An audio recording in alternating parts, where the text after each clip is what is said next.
क्या शुभ नाम है आपका? अवधेश यादव।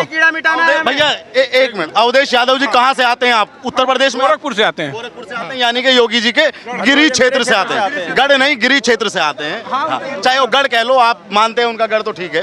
तो मेरा सवाल आपसे ये है कि आजकल उत्तर, भैया थोड़ा बोलना कम, सवाल आप सुनिए कि 9 सीटों पे उपचुनाव है और दोनों पार्टियों की साख दांव पे है, क्योंकि अखिलेश यादव को साबित करना है कि जो लोकसभा में वोट मिला वो टेम्परेरी नहीं था, वो स्थायी है, ठीक है। और योगी जी को साबित ये करना है कि जो हमारा वोट गया वो धोखे में गया, अब वो वापस आएगा। तो दोनों नेताओं की यानी कि दो बड़े चेहरे दांव पे हैं, ठीक। अब एक कह रहा है कि कटोगे तो बटोगे, एक कह रहा है कि जुड़ेंगे तो जीतेंगे। दोनों नारों पे क्या कहना चाहेंगे? हम तो ये कहेंगे कि भैया जो कटने और बटने की बात ही कहाँ से आ गई है? ठीक है, ठीक है। कटने और बटने की बात क्या है? जुड़ोगे तभी तो एक रहोगे, नेक रहोगे। नहीं जुड़ोगे, कटोगे मरोगे तो क्या नेक रहोगे? अभी तक क्या हम जुड़े नहीं हुए थे? जुड़े हुए थे तब तक कट रहे थे मुजफ्फरनगर दंगे, और जब जब बटे हैं तब तक कटे हैं। क्या हुआ था? जयचंद अगर बटता नहीं तो पृथ्वीराज चौहान जी कट जाते। अगर हिंदू बटते नहीं झांसी की रानी कट जाती। हिंदू बटते नहीं, अंग्रेज कितने आए थे? लाखों की तादाद में आए थे। कैसे 400 अंग्रेज 200 अंग्रेज इतने बड़े भारत पे कब्जा करके बैठ गए? हिंदू बटा और उसने हिंदुओं को कटवाया। भगत सिंह, राजगुरु, सुखदेव को किसकी औकात थी फांसी देने की? ये हिंदू बटा, तभी हमारे स्वतंत्रता सेनानी कटे। हिंदू बटा, पाकिस्तान के अंदर हमारे हिंदू कटे। हिंदू बटा, बांग्लादेश में हिंदू कट रहे हैं। हिंदू बटा, कश्मीर में हिंदू कटे। हिंदू बटा, बंगाल में हिंदू कट रहे हैं। हिंदू बटा, केरला में हिंदू कट रहे हैं। हिंदू बटा क्या कहते हैं अपना साउथ की जितनी वो है उसमें कट रहे हैं। क्यों कट रहे हैं भैया? आज हिंदू कह रहे हैं एक हो जाओ। उन्होंने आपको तो नहीं कहा कि मुसलमानों एक हो ना, वो कह रहे हैं भैया कटोगे तो बटोगे, एक रहोगे, नेक रहोगे। हाँ, तो तुम्हें इतना डर का माहौल कौन है? और यादव जी इतनी प्रशंसा जो कर रहे हैं, अखिलेश यादव जी जोड़ने का काम करते हैं, तो वो यूपी के अंदर कब एक मुस्लिम सीएम दे रहे हैं? कब नाम घोषित कर रहे हैं एक मुस्लिम सीएम का? बताइए। जवाब दूं? हाँ। योगी जी से पूछो कि ड्यूटी सीएम कब दे रहे हैं वो एक मुस्लिम को? वो क्यों दे? योगी जी आप तो उनको मानते ही नहीं। उन्होंने केरला में अपना अध्यक्ष दे दिया मुस्लिम। सुन लो अजय विष्ट और योगी आदित्यनाथ दोनों नाम है। अब दूसरी बात सुनो, ये जो भाई साहब इतनी देर से बोल रहे हैं ना, ये गोरखपुर से आते हैं, मेरे पड़ोसी हैं, ठीक है। इनके साथ समस्या पता है क्या है? ये यादव, इन्होंने जो अपना नाम बताया ना, इस वजह से सिर्फ ये मुलायम सिंह यादव के साथ ही जाएंगे, चाहे वो कुछ भी करे वहीं तक जाएंगे। और क्यों जाएंगे? अखिलेश यादव बोलता है पीडीए मतलब पिछड़ा, दलित और अल्पसंख्यक, लेकिन वो जब करता है तो एमवाई समीकरण पे करता है। एमवाई समीकरण के तहत इस बार भी उसने 9 सीटों पर वोट है ना, 9 सीटों पर चुनाव है, उसमें से 7 सीटें पता है किसके पास हैं? 4 मुस्लिम के पास, 3 यादव के पास। मतलब मुस्लिम यादव समीकरण से बाहर आना नहीं है और इन लोगों को उससे अलग जाना नहीं है। तो ये इसलिए कह रहे हैं कि जाति पूछो। हम बार बार कहते हैं कि अगर 110 करोड़ सनातनी एक रहेंगे, नहीं बटेंगे तो कभी नहीं कटेंगे। बटने की वजह से ही रामगोपाल मिश्रा कट गया सर, बटने की वजह से कमलेश मारा गया, बटने की वजह से चंदन गुप्ता मारा गया, बटने की वजह से कौन मारा गया? कन्हैयालाल दर्जी मारा गया, परवीन नेतारू मारा गया, उमेश कोल्हे मारा गया, राहुल मारा गया, ध्रुव त्यागी मारा गया, डॉक्टर नारंग मारा गया, निकिता मारी गई, अंकिता मारी गई, कितने लोग मारे गए? ये दोगले लोग हैं। सारी छोड़ो, वो लस्सी वाला यादव था, हिंदू ही था ना। हम तो यादवों को अलग नहीं मानते, लेकिन ये आज हमें अखिलेश ने इनको हमसे अलग कर दिया है और ये आज उसी विचारधारा के साथ चल रहे जो मुलायम सिंह कहता था मुझे मुल्ला मुलायम कहो। अच्छा, कहा यह जा रहा है कि योगी जी ने जो नारा दिया वो बड़ा नकारात्मक है, कटेंगे तो बटेंगे। नहीं सर, बिल्कुल नकारात्मक नहीं। जी ने कहा, एबीपी के कॉन्क्लेव में कहा कि भाई ये नारा सबसे नकारात्मक है भारत की राजनीति में। सर मैं जवाब दे देता हूँ, बिल्कुल भी नकारात्मक नहीं है, क्योंकि बचपन से अगर ये नकारात्मक होता तो बचपन से हमें किताबों में पढ़ाया गया, एक रहोगे नेक रहोगे। कैसे? बंद मुट्ठी लाख की खुल गई तो खाक की। एकता में शक्ति होती है। एक वो कहानी आती है कि एक लकड़ी दी बच्चों ने तोड़ दी, फिर 4 दी नहीं टूटी। तो एकता में बल तो हमें बचपन से पढ़ाया गया है, वही योगी जी कह रहे हैं। और एक बात बता दूं, यहाँ पर खामखा का हल्ला हमला हो रहा है, खुद अखिलेश यादव ने जाने अनजाने में ही सही योगी जी के बयान का समर्थन कर दिया। कैसे? जुड़ोगे तो जीतोगे, हम भी तो यही कह रहे हैं, बटोगे तो कटोगे, वो कह रहा है जुड़ोगे तो जीतेंगे, हम भी तो वही कह रहे हैं कि जुड़ जाओ, मत कटो। और जब जुड़ेंगे ना तो पता है कौन जीतेगा? अखिलेश तो अपनी पार्टी जिताना चाहता है। मैं कहता हूं जिस दिन हम जुड़ेंगे ना उस दिन सनातन जीतेगा, उस दिन हिंदुत्व जीतेगा, और योगी जी उसकी बात कर रहे हैं। और नहीं तो बांग्लादेश जैसे हाल हमें देखने पड़ेंगे। और बांग्लादेश क्यों दूर जा रहे हो सर? अभी कल की ही घटना है ना, कनाडा के अंदर में हमारे मंदिरों पे हमला हो गया क्योंकि हम बटे हुए थे। अगर हम एक हो जाएंगे, किसी की औकात है क्या हमारे मंदिरों पे हमला कर दे? क्या आप मुजफ्फरनगर की घटना भूल गए क्या? बटोगे तो कटोगे की सबसे बड़ी मिसाल है मुजफ्फरनगर में गोवर्धन पूजा के समय पर एक बूढ़े व्यक्ति के ऊपर चाकुओं से वार किया जाता है, उसकी बेटियों के कपड़े तक फाड़ दिए जाते हैं। कितने नेता गए उसके लिए बोलने के लिए? कहाँ अखिलेश यादव मुंह में दही जमाए बैठा है, कहाँ राहुल गांधी चुप बैठा हुआ है, और कहाँ वो चंद्रशेखर रावण चुप बैठा हुआ है? क्यों बैठे हुए हैं ये? क्यों नहीं जाते मुजफ्फरनगर उस बेटी का दर्द बांटने? कहाँ है प्रियंका गांधी जो कहती है लड़की हूँ, लड़ सकती हूँ? बताइए, जवाब दीजिए। नहीं देंगे ये लोग जवाब, समझ गए? ये दोगलापन है इनका, और कुछ नहीं है इससे इतर। तो ऐसी बात है, बहुत सीधी सी है, ये बटेंगे तो कटेंगे का नारा हम समर्थन करते हैं योगी जी का। सर आपके पास भी आऊंगा, भैया को मैंने पिछले 20 मिनट से खड़ा किया। तो कटेंगे, जो इन्होंने बात बोली ना, बहुत ही अच्छी बात बोली। 1947 में धर्म के आधार पे बंटवारा हुआ था, इन्होंने कहा जुड़ोगे तो बढ़ोगे, जुड़ोगे तो जीतोगे। हम जुड़े हुए थे सर, तोड़ने का काम इन लोगों ने खुद किया। बंटवारे के वक्त अगर हमारे जज्बात ठंडे ना होते तो आज भारत के कुछ छतों पे ये हरे झंडे ना होते। आज हम जुड़े थे, तब तक तो छतों पे थे। आज एक झंडा बदलने के लिए आपने एक बच्चे की हत्या कर दी, बांट दिया। आज अगर मोदी योगी आकर के बोल रहे हैं, और वो मोदी योगी कोई नेता नहीं है, वो ब्रांड एम्बेसडर बन चुके हैं, वो अपने आप में एम्बेसडर हैं। वो बोलते हैं मोदी है तो मुमकिन है, एक नारा बन जाता है। अच्छा राहुल भाई, एक बात बताइए, आप चुनावों में नारे चलते हैं नैरेटिव सेट करने के लिए। एक नारा इससे भी भद्दा चला था, मैं माइक पे बोलूंगा नहीं, कि तिलक तराजू और वो उसको मारो ऐसे करके था। तो क्या ये नारा उससे भी खराब है? क्यों खराब? बटोगे तो कटोगे मेरे को तो सबसे अच्छा लगा। अगर हम अपने बच्चों को भी, हमारे माँ बाप भी, ये जितने आपके माध्यम से सुनेंगे ये भी समझेंगे कि जब एक परिवार के अंदर 4 भाई होते थे ना, तो बाप हमेशा ये कहता था चारों मिल के रहना, मुट्ठी बन के रहना, कोई तुम्हें उंगली नहीं दिखा पाएगा। लेकिन जहां तुम 4 भाई अलग हो गए वहीं तुम्हें काटने का काम ये समाज करेगा। आज अगर भारत के अंदर यही चीज हमारे आदरणीय योगी आदित्यनाथ जी ने बोल दी, आपको पीड़ा क्यों है? आपने बांटे का काम क्यों किया? आपने क्यों बोला भैया वक्फ बोर्ड को तो इतनी सारी जमीनें दे दो, वक्फ बोर्ड को तो पूरा राइट दे दो किसी की जमीन छीनने का? आपने ही बांटने का काम किया। आपने कहा पहले संसाधनों में पहला मुसलमानों को होगा, किसने बांटने का काम किया? आपने उनको शरिया दे दी, जबकि ये देश संविधान से चलना चाहिए था, एक कानून एक संविधान होना चाहिए था इस देश में। आपने शरिया दिया, आपने मुस्लिम पर्सनल लॉ दिया, आपने ही बांटने का काम किया। आज योगी जी कह रहे हैं बटोगे तो कटोगे। राहुल भाई, सारा तूफान उत्तर प्रदेश में उपचुनाव को लेकर है। हालांकि ऐसी सरगर्मियां जब चुनाव होते हैं तब होता है, लेकिन उत्तर प्रदेश में उपचुनाव में ही ऐसी गर्मी है। तो क्या लगता है ये चुनाव खास होने वाले हैं 9 सीटों पे? बिल्कुल, क्योंकि विपक्षी हवा निकली हुई है। उनको एक बहुत बड़ा ना भोकाल था उनके अंदर कि राहुल गांधी, अखिलेश यादव, केजरीवाल, हमारा इंडियन लाइन प्रगति को छू रहा है। जो हरियाणा के अंदर रिजल्ट निकल के आया, जो राहुल गांधी की धजिया उड़ी, जो उसकी जलेबी पानी में डूब गई, उसे देखते हुए अखिलेश यादव जी घबरा गए। वो 12 साल की बच्ची दलित, जिस पीडीए की बात करते हैं उसी पीडीए से आती है 12 साल की बच्ची दलित, उसका बलात्कार इन्हीं के सांसद का मंडल अध्यक्ष करता है। कहाँ गया तुम्हारा पीडीए?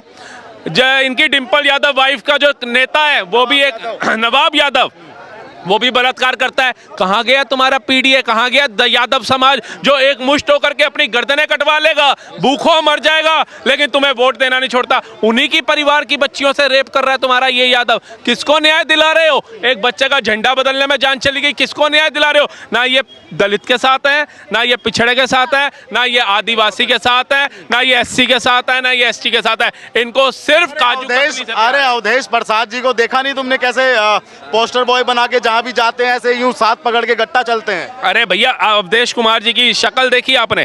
रिटायरमेंट की जिंदगी है इनको, है किसी पहाड़ी इलाके में जाके जीवन इनको बिताना चाहिए, बिठा दिया सीट पे। जो कह रहे हैं मेरे को ये पढ़ना भी जय श्री राम का एक कार्यकर्ता डाल गया, मैं इसको डालने का इच्छुक नहीं था, मैं जय श्री राम नहीं बोलूंगा। और वो अयोध्या की जनता इतनी मूर्ख हो गई, इतनी मूर्ख हो गई कि ऐसे दरिंदे को बिठा दिया कुर्सी के ऊपर जो तुम्हारे राम का नाम नहीं ले रहा।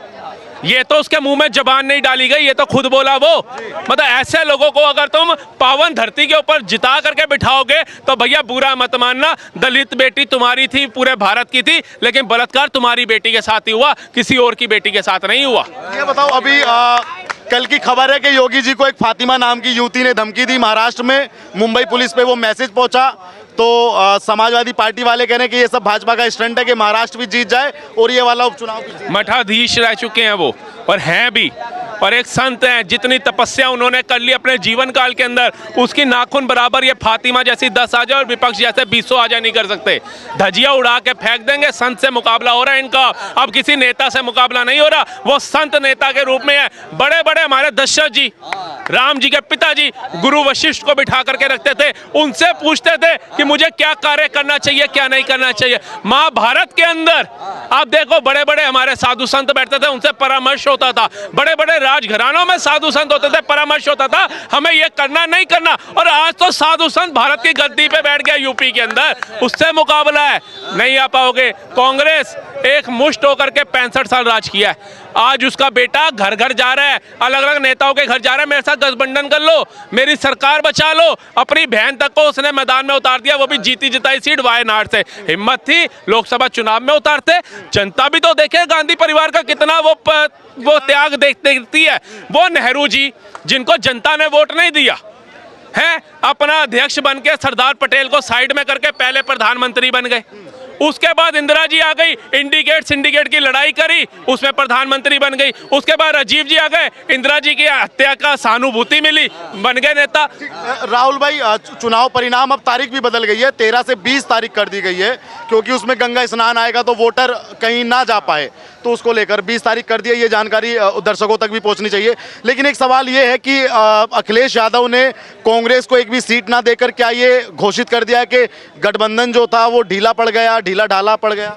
उन्होंने साबित कर दिया, सीटों में समाजवादी पार्टी खुद उसने बता दिया, भैया तुम्हारा फ्यूचर तो हो गया खत्म, तुम्हारे बाप दादाओं ने जो बनाया था तूने यात्राएं करके कर दिया बर्बाद। अब तू तो चला जाएगा अपनी मदर को लेके इटली, हमने तो यहीं रहना है। अब डिम्पल भौजी को तुम्हारी मैंने सांसद में पहुंचा दिया, चचा को सांसद पहुंचा दिया, साले साहब को, सलियार को, सबको सांसद बना दिया। मैं भी सांसद बन गया, क्योंकि मुझे भी पता है यूपी में बाबा 2027 में भी। लेकिन समाजवादी पार्टी के कार्यालय के बाहर लखनऊ में पोस्टर लग चुके हैं कि 27 का सत्ताधीश, वो कह रहे हैं कि जनता ने 24 में दिया आशीष और 27 का सत्ताधीश, और अखिलेश जी की फोटो है। अरे एक बात बताओ, गरीबों को गरीब रहने दिया पहले तो 60-70 साल तुमने, फिर तुम खुद गरीब बन करके आए, हम इनकी आवाज उठाएंगे। तुम अमीर हो गए, तुम्हारे बच्चे फ्लाइटों में जा रहे हैं हजारों करोड़ के, तुम्हारे घर काजू कतली, गरीब के घर बेसन की बर्फी, घर में हेलीपैड बन गया भैया। कह तो रहा हूं, तो ये गरीबों के कंधों पे पैर रख के उनको ये बता के कि मैं यादवों का मसीहा हूं, मेरे साथ आ जाओ, मैं मुसलमानों का मसीहा हूं, आ जाओ, हम कार सेवक, हमारे बाप ने तुम्हारे लिए मारे थे क्योंकि हम बाबरी बचाना चाहते थे, तुम हमारे साथ नहीं आओगे, आओ हम ही तुम्हारे मसीहा। इसलिए मुसलमान जो है वो मोदी को वोट नहीं देता ना, और ये कहते हैं मुसलमान विरोधी है मोदी सरकार। भैया हमें भी बताओ कैसे है?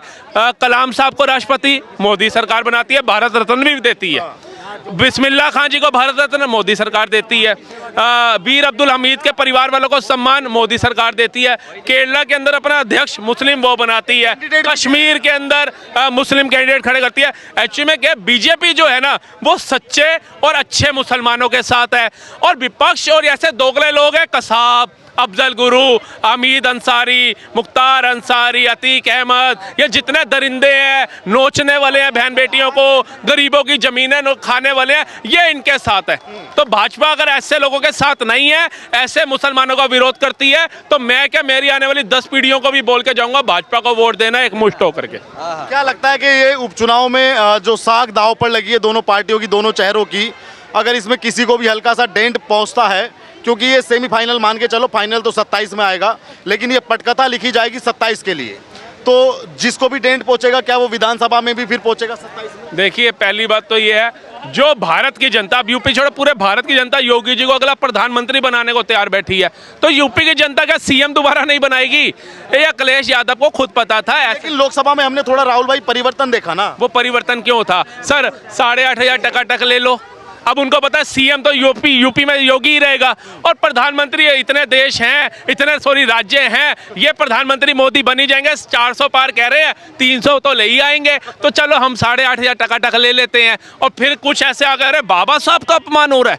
बाबा साहब पे बात आ गई। अरे मूर्खों पढ़ो, बाबा साहब भी कहते कहते स्वर्गों में चले गए कि पढ़ लो। ये पढ़े नहीं, तभी नीचे रह गए ना। अब बंटवारे के बाद हिमाचल कहाँ पहुंच गया ऊंचाइयों पे, उत्तराखंड ऊंचाइयों पे, दिल्ली ऊंचाइयों पे, महाराष्ट्र ऊंचाइयों पे, गुजरात ऊंचाइयों पे, यूपी बिहार क्यों नीचे रह गया? क्योंकि उन्होंने नेता ही मूर्ख चुने ऐसे, वो जातिवाद से ही बाहर नहीं आए। उन्होंने अपनी तो बढ़ा ली प्रॉपर्टियां, लेकिन ये आज भी SC ST दलित रह गए। ये आज भी आप बताओ, ये किसी राज्य में चले जाते हैं, इनको भैया कहा जाता है। क्यों? इनको जीने का राइट नहीं है? बाबा साहब इनको जीने का राइट दे रहे थे। छुआछूत खत्म, बराबर का दर्जा हो, रिक्शे वाला भी उसी मकाम पे खड़ा हो जिस पे अंबानी खड़ा हो। लेकिन इन्होंने दिखा दिया ये रिक्शे वाला नीचे ही रहना चाहिए। रिक्शे वाला अगर ऊपर उठ गया, हमें वोट कौन देगा?